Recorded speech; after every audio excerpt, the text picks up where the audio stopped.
Chapter number 10, Miscellaneous Provisions. Test your knowledge. Question number 1. Explain the meaning of fraud in relation to the affairs of a company and the punishment provided for the same in section 447 of the Companies Act 2013. 447 में क्या punishment होती है बताओ. Answer 1. As per the explanation given to section 447 of the Companies Act 2013, fraud in relation to affairs of a company or any body corporate includes any act, omission, concealment of any fact, or abuse of position committed by any person or by any other person with the connivance in any manner with intent to deceive, to gain undue advantage from, or injure the interest of the company or its shareholders or of its creditors or any other person, whether or not there is any wrongful gain or wrongful loss. Wrongful gain means the gain by unlawful means of property to which the person gaining is not legally entitled. Wrongful loss means the loss by unlawful means of property to which the person losing is legally entitled. Punishment. Without prejudice to any liability, including repayment of any debt under this Act or any other law for the time being in force, any person who is found to be guilty of fraud involving an amount of at least 10 lakh rupees or 1% of the turnover of the company, whichever is lower, shall be punishable with imprisonment for a term which shall not be less than 6 months, but which may extend to 10 years, and shall also be liable to fine, which shall not be less than the amount involved in the fraud, but which may extend to 3 times the amount involved in the fraud. Where the fraud is in question involves public interest, the term of imprisonment shall not be less than 3 years. However, where the fraud involves an amount less than 10 lakh rupees or 1% of turnover, less than, whichever is lower, and does not involve a public interest, any person guilty of such fraud shall be punishable with imprisonment for a term which may extend to 5 years or with a fine which may extend to 50 lakh rupees or with both. तो section 447 में explanation दिया हुआ है fraud क्या होता है related to affairs of a company body corporate. कोई सा भी एक्ट जो इंक्लूड करता है ओमिशन, कंसीलमेंट ऑफ फैक्ट या फिर अब्यूज ऑफ पोजीशन किसी भी पर्सन के द्वारा, और उसका इंटेंशन ये हो कि डिसीव करना है, नुकसान पहुंचाना है किसी को, टू गेन अनड्यू एडवांटेज, कि उसको खुद को एडवांटेज मिले, और injure the interest of the company, company के इंटरेस्ट या फिर शेयर होल्डर या फिर क्रेडिटर या किसी और बंदे के इंटरेस्ट को इंजर करना, वेदर और नॉट उसको रॉन्गफुल गेन हुआ या रॉन्गफुल लॉस नहीं, रॉन्गफुल गेन या फिर रॉन्गफुल लॉस नहीं हुआ या नहीं हुआ, उससे फ़र्क नहीं पड़ता. फ्रॉड किया तो फंसोगे तो 447 लगेगा, पेनल्टी लगेगी. रॉन्गफुल गेन क्या होता है? अनलॉफुल मीन्स ऑफ प्रॉपर्टी से गेन हुआ हो और जिस बंदे को गेन हुआ हो वो लीगली एंटाइटल्ड ना हो उस गेन के लिए, तो वो रॉन्गफुल गेन होता है. रॉन्गफुल लॉस क्या होता है? लॉस हुआ हो अनलॉफुल मीन्स से, उसका जस्ट उल्टा है. लॉस हुआ हो unlawful means of property to which the person losing, जो पर्सन हार रहा है वो ही लीगली एंटाइटल्ड था, तो उसको रॉन्गफुल लॉस बोलेंगे. और पनिशमेंट क्या है?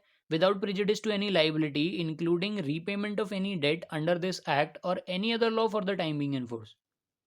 लाइबिलिटी किसी भी एक्ट में आ गई, इसमें आ गई या किसी दूसरे एक्ट में आ गई, और पता चला कि वो पर्सन जो था वो गिल्टी है फ्रॉड का, और जो अमाउंट है वो कम से कम 10 लाख रुपए या फिर 1% ऑफ टर्नओवर है, विच एवर इज लोअर, तो उसको जेल में डाल देंगे कम से कम 6 महीने के लिए, ज़्यादा से ज़्यादा 10 साल के लिए. और जो पनिशमेंट का अमाउंट है, मतलब उस पर पेनल्टी लगेगी, वो जितने का फ्रॉड किया उतने की पेनल्टी या फिर 3 times of the fraud, 3x. ठीक है. और अगर फ्रॉड में पब्लिक इंटरेस्ट इन्वॉल्व है तो भाई कम से कम 3 साल की सज़ा होगी और ज़्यादा से ज़्यादा 10 साल ही है. हाउएवर वेयर द फ्रॉड, अब जहाँ पे फ्रॉड 10 लाख से कम का है, 10 लाख या फिर 1% ऑफ टर्नओवर से कम का है, तो उस केस में क्या होगा कि जो इम्प्रिजनमेंट है वो कम हो जाएगी थोड़ी सी, कि मतलब मिनिमम, मतलब मैक्सिमम जो है कि वो 10 साल जा रही थी, बट पब्लिक इंटरेस्ट इन्वॉल्व नहीं है इसमें, तो ज़्यादा से ज़्यादा 5 साल ही एक्सटेंड होगी, 10 साल नहीं जाएगी. और फाइन जो है वो 50 लाख तक एक्सटेंड हो सकता है, और दोनों भी हो सकता है कि जेल में भी डाल देंगे और 50 लाख भी ले लेंगे. Question number 2. JKL Research Development Limited is a registered public limited company. The company has a unique business idea emerging from research and development in a new area. However, it is a future project and the company has no significant accounting transactions and business activities at present. The company desires to obtain the status of a dormant company. Advise the company regarding the provisions of the Companies Act 2013 in this regard and the procedure to be followed in this regard. JKL research company है, public limited company है. Company का unique business है कि भाई हम research और development करेंगे नए एरियाज़ में और फ्यूचर प्रॉस्पेक्ट्स बनाएंगे बिजनेस के लिए. बट अभी उनका कोई बिजनेस नहीं है और सिग्निफिकेंट अकाउंटिंग ट्रांजेक्शन्स भी नहीं हो रहे हैं और किसी बिजनेस एक्टिविटीज़ में भी अभी इंडल्ज नहीं है कंपनी इनकी. तो ये चाह रहे हैं कि हमारी जो कंपनी है उसे डॉर्मेंट का स्टेटस मिल जाए ताकि जो कंपनीज एक्ट के प्रोविजंस हैं वो कम लगें, तो सिर्फ ये काम नहीं करना पड़े. तो उसके लिए आपको एडवाइस करना है कि क्या करना चाहिए कंपनी को, बताओ. इस पे सेक्शन लगेगा 455 होता है डॉर्मेंट कंपनी का section. The provisions relating to dormant companies is covered under section 455 of the companies act 2013. According to provisions के हिसाब से a company is formed and registered under this act for the purpose of a future project or to hold an asset or intellectual property and has no significant accounting transaction. इस provision के हिसाब से ऐसी company जो form हुई और register हुई companies act 2013 में, जिसका फ्यूचर प्रोस्पेक्ट है बिजनेस का और वो ऐसी असेट या इंटेलेक्चुअल प्रॉपर्टी होल्ड करती है, अभी सिर्फ असेट या इंटेलेक्चुअल प्रॉपर्टी होल्ड करती है बट कोई सिग्निफिकेंट अकाउंटिंग ट्रांजेक्शन नहीं है उनके. सच कंपनी और N inactive company may make an application to the registrar in such manner as may be prescribed for obtaining the status of dormant company. तो वो dormant company का status ले सकते हैं रजिस्ट्रार के पास फाइल करके. The registrar shall allow the status of a dormant company to the applicant and issue a certificate after consideration of the applicant application. The registrar shall maintain a register of dormant companies in such form as may be prescribed. तो registrar जो है dormant company का status और application के हिसाब से उनको certificate दे देगा कि आप डॉर्मेंट कंपनी हो गए हो आज से. और रजिस्ट्रार जो है अपने पास एक रजिस्टर मेंटेन करेगा as form prescribed of dormant companies. In case of a company which has not filed financial statements or annual return for 2 financial years consecutively, the register shall issue register नहीं, the registrar होगा. The registrar shall issue a notice to that company and enter the name of such company in the register maintained for dormant companies.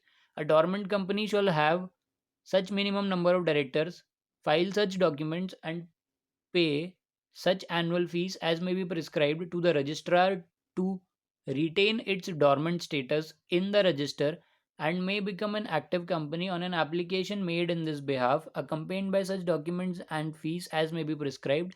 However, the registrar shall strike off the name of a dormant company from register of dormant companies which has failed to comply with the requirements of this section. Thus, JKL Research Limited may follow the above procedure to obtain the status of dormant company. क्या करना पड़ेगा यहाँ पे?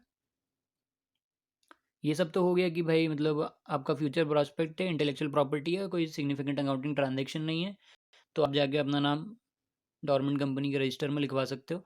और ये भी बोला है कि इनएक्टिव कंपनी है, एप्लीकेशन के रजिस्ट्रार के पास in such form and fee along with such form and fee as may be prescribed for obtaining the status of a dormant company. Registrar shall allow such company to be a dormant company on an application made by such persons and issue a certificate after consideration of the application देखने के बाद certificate दे देगा dormant company का. और registrar अपने पास एक register बना के रखेगा डॉर्मेंट कंपनीज का इन प्रिस्क्राइब्ड फॉर्म. और ऐसी कंपनीज जिन्होंने अपने फाइनेंशियल स्टेटमेंट्स फाइल नहीं की, एनुअल रिटर्न फाइल नहीं करी है 2 साल तक, 2 कॉन्जिक्यूटिव साल तक, लगातार 2 साल तक फाइनेंशियल स्टेटमेंट्स भी फाइल नहीं कर रहे, एनुअल रिटर्न भी फाइल नहीं कर रहे, रजिस्ट्रार क्या करेगा, एक नोटिस इशू करेगा कंपनी को और उसका नाम उठा के डॉर्मेंट कंपनी के रजिस्टर में लिख देगा, तो वो डॉर्मेंट कंपनी हो गई. अब डॉर्मेंट कंपनी क्या होती है? Shall have minimum number of directors, कम से कम डायरेक्टर होने चाहिए उसमें एक कंपनी में जितने होने चाहिए. और उसको अपने डॉक्यूमेंट्स और पेमेंट करनी पड़ेगी एनुअल फीस की प्रिस्क्राइब्ड रजिस्ट्रार के पास, जो भी प्रिस्क्राइब्ड है फीस. डॉर्मेंट कंपनी को फीस तो पे करनी पड़ेगी, मतलब आप डॉर्मेंट हो गए ये नहीं कि फीस नहीं पे कर रहे, एनुअल फीस तो पे करनी पड़ेगी तब भी. और कुछ डॉक्यूमेंट जो प्रिस्क्राइब करेगा रजिस्ट्रार वो फाइल करने पड़ेंगे डॉर्मेंट स्टेटस के लिए. और उसके बाद मतलब डॉर्मेंट स्टेटस से निकलना है अगर, या फिर डॉर्मेंट स्टेटस रिटेन करना है, prescribed to the registrar to retain its dormant status in the registrar and may become an active company. और बाद में एक्टिव कंपनी भी बन सकती है वो on application made in this behalf. फिर एक एप्लीकेशन दे दो, डॉक्यूमेंट्स दे दो, फीस दे दो जो जो मांगेंगे. हाउएवर अगर रजिस्ट्रार चाहे तो आपका नाम काट सकता है डॉर्मेंट कंपनीज की लिस्ट में से, from the register of dormant companies which has failed to comply. और जिसने ये कंप्लाई नहीं किया उनका नाम स्ट्राइक ऑफ कर देगा उसमें से, रजिस्टर में से, डॉर्मेंट कंपनीज की लिस्ट में से. तो JKL को ये सारे प्रोविजंस फॉलो करने चाहिए अगर उनको डोरमेंट कंपनी बनना है तो. Now, next question, question number 3. Gulmohar Limited is a company registered in India for last 5 years. Since last 2 financial years, it has not been carrying on any business or operation and has not filed financial statements and annual returns, saying that it has not made any significant accounting transaction during the last 2 financial years. Considering the current situation, directors of the company is contemplating to apply to registrar of companies to obtain status of dormant or inactive company. Advise them on whether the Gulmohar Limited is eligible to apply to registrar of companies to obtain dormant status for the company. Will your answer be different if Gulmohar Limited is continuing payment of fees to registrar of companies and payment of rentals for its office and accounting records for last 2 financial years? Is special resolution in general meeting SR in GM a prerequisite to make an application to registrar of companies for obtaining the status of dormant company? What will be your answer if it is found after making an application of dormant company to registrar of companies that an investigation is pending against the company which was ordered 6 months ago? एक गुलमोहर limited है, 5 साल पहले register हुई थी, 2 साल से कोई भी फाइनेंशियल स्टेटमेंट्स नहीं बनाए, दो लास्ट फाइनेंशियल ईयर से कुछ बिजनेस नहीं कर रही है और जो अपने फाइनेंशियल स्टेटमेंट्स और एनुअल रिटर्न है वो भी फाइल नहीं करे, क्योंकि उनका मानना है कि हमने कोई सिग्निफिकेंट अकाउंटिंग ट्रांजेक्शन नहीं किया लास्ट 2 साल में, तो हमें फाइल करने की और बनाने की ज़रूरत ही नहीं है फाइनेंशियल स्टेटमेंट. तो करंट सिचुएशन कंसिडर करके डायरेक्टर्स को बताओ कंपनी के कि भाई कंटेम्पलेटिंग टू, अब डायरेक्टर सोच रहे हैं, अब 2 साल बाद सोच रहे हैं कि रजिस्ट्रार को बोलते हैं और डोरमेंट स्टेटस ले लेते हैं कंपनी का. तो इनको बताना पड़ेगा कि मिल जाएगा कि नहीं मिलेगा और क्या प्रोविजंस एप्लीकेबल होंगे. उसके बाद 3 पार्ट में अलग अलग क्वेश्चन पूछे हुए हैं कि भाई अगर पेमेंट फीस का पेमेंट कर रहे हैं बराबर, ऑफिस का रेंटल दे रहे हैं और अकाउंटिंग रिकॉर्ड्स जो हैं वो मेंटेन कर रहे हैं लास्ट 2 साल से, तो मिलेगा क्या डोरमेंट स्टेटस. और फिर पूछा है कि general meeting special resolution pass करना प्री कंडीशन है क्या, प्री रिक्विजिट है क्या, ये कंपनी का डोरमेंट स्टेटस अप्लाई करने से पहले.